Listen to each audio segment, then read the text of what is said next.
नमस्कार, आप देख रहे हैं राजीव टाइम्स। मैं हूं आराधना नामदेव। रुक करते हैं खबरों की ओर। आपको बता दें, ग्वालियर के पॉश इलाके सिटी सेंटर से एक शर्मसार कर देने वाली घटना सामने आई है, जहां होटल स्मार्ट हवेली इनमें चल रहे सेक्स रैकेट का भंडाफोड़ हुआ है। पुलिस की छापेमारी में जहां एक और युवतियां और ग्राहक आपत्तिजनक हालत में पकड़े गए, तो वहीं इस रैकेट से जुड़ी नेपाल निवासी संचालिका से पूछताछ में कई वीआईपी नामों का खुलासा किया गया है। पुलिस अब इनकी जांच में जुट गई है। आपको बता दें, जहां ग्वालियर के पॉश सिटी सेंटर इलाके के होटल स्मार्ट हवेली इनमें पुलिस ने छापा मारकर सेक्स रैकेट का भंडाफोड़ किया है।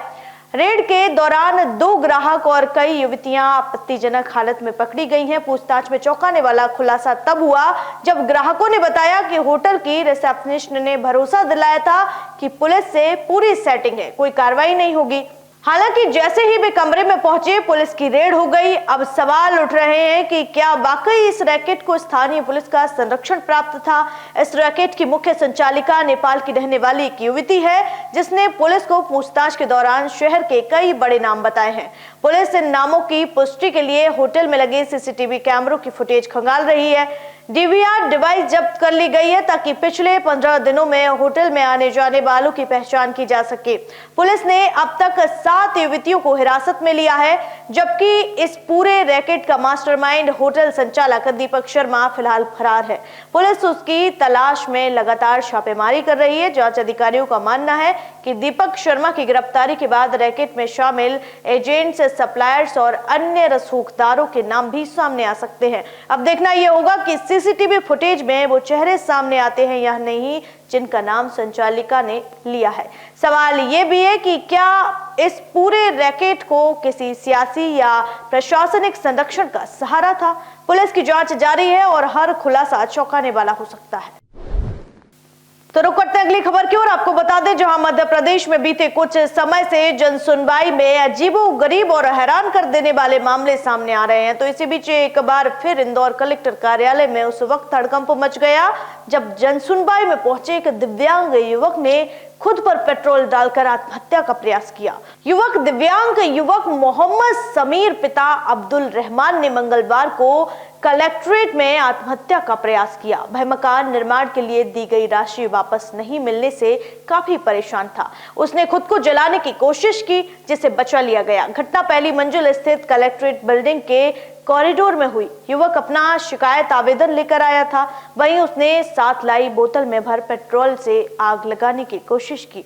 इस दौरान वहां मौजूद लोगों को और मीडिया कर्मियों ने उसे रोका तो वह मुश्किल माना। उसने बताया कि उसे इंजीनियर से 9 लाख रुपए लेना है, लेकिन वह लौटा नहीं रहा है।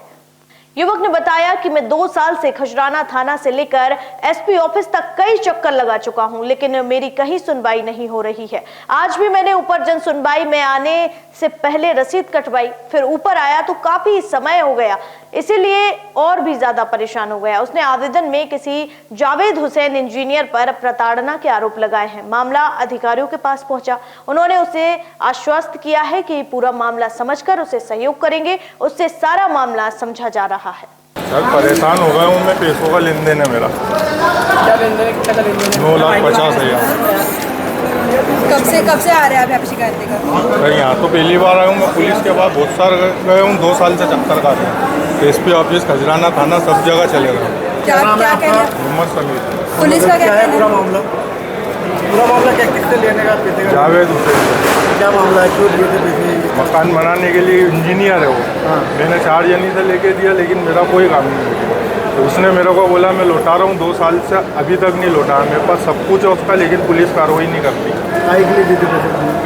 मकान बना के इन्वेस्ट करने के लिए। कहाँ पर है आपका मकान? खजराने में। मेरा नहीं है, उसी का ही है, बना के बेचने के लिए। ये पुलिस को कितनी बार आवेदन दिया? मैंने 4-5 बार बोल दिया। मैं हर 3-4 दिन में जाता हूँ, वहाँ पे कैमरा रिकॉर्ड आप वो देख सकते हैं। यहाँ पे क्या लेके आए थे? हाथलेट पेट्रोल क्या था? पेट्रोल। क्यों लेके आए? सर परेशान हो गया हूँ, जिंदगी से क्या करूँगा। 2 साल से चक्कर काट रही हूँ, विकलांग आदमी। तो यहाँ पे पहले किसी से मुलाकात करी पेट्रोल डालने के लिए? करीना सन नीचे मैंने रिसीव कटवाई है। ऊपर किसी अधिकारी से मुलाकात करी? ऊपर नंबर ही नहीं आ रहा था अभी तक।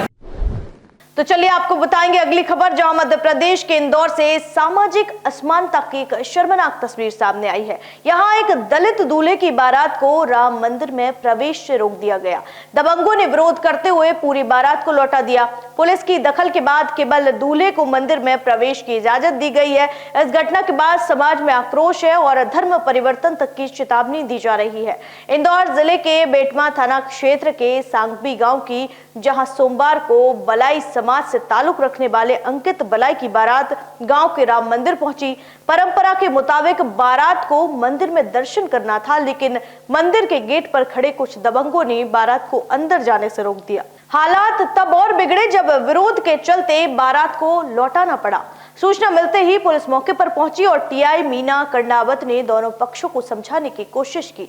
करीब 2 घंटे की मशक्कत के बाद केवल दूल्हे को दोबारा बुलाया गया और मंदिर में दर्शन कराए गए। इसके बाद बारात आगे रवाना हो सकी। इस घटना को लेकर बलाई समाज में गहरा आक्रोश है। समाज के लोगों का कहना है कि उनके साथ लगातार भेदभाव होता आ रहा है। उन्होंने चेतावनी दी है कि अगर ऐसे हालात रहे तो वे किसी अन्य धर्म को अपना सकते हैं।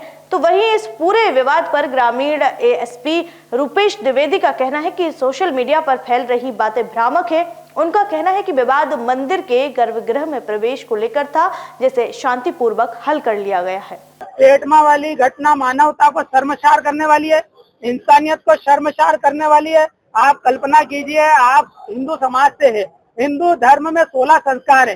सबसे पवित्र संस्कार जन्म का है और मरण का, और फिर तीसरा है परण का। यदि आप दूल्हे हो और आप हिंदू हो और राम मंदिर में आप नहीं जा सकते क्योंकि आप दलित हो, और हमारे दलित दूल्हे को कल सांगवी गांव में रोका गया। ये विमनस्यतापूर्ण रवैया हम बिल्कुल बर्दाश्त नहीं करेंगे। आजादी के 75वें वर्ष में अगर हमारे साथ भेदभाव, जातिवाद, छुआछूत होता है तो इस प्रकार का विमनस्यतापूर्ण रवैया हम बर्दाश्त नहीं करेंगे।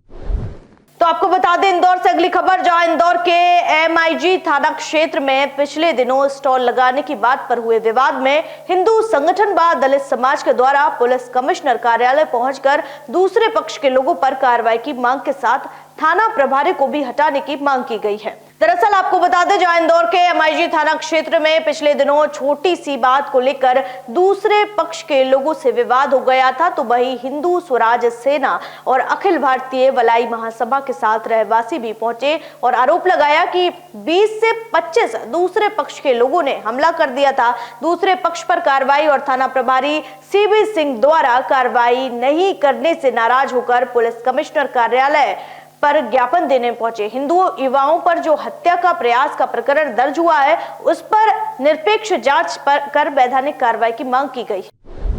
इस बुलेटिन में फिलहाल इतना ही। देश दुनिया की तमाम खबरें देखने के लिए देखते रहिए राजीव टाइम्स। नमस्कार।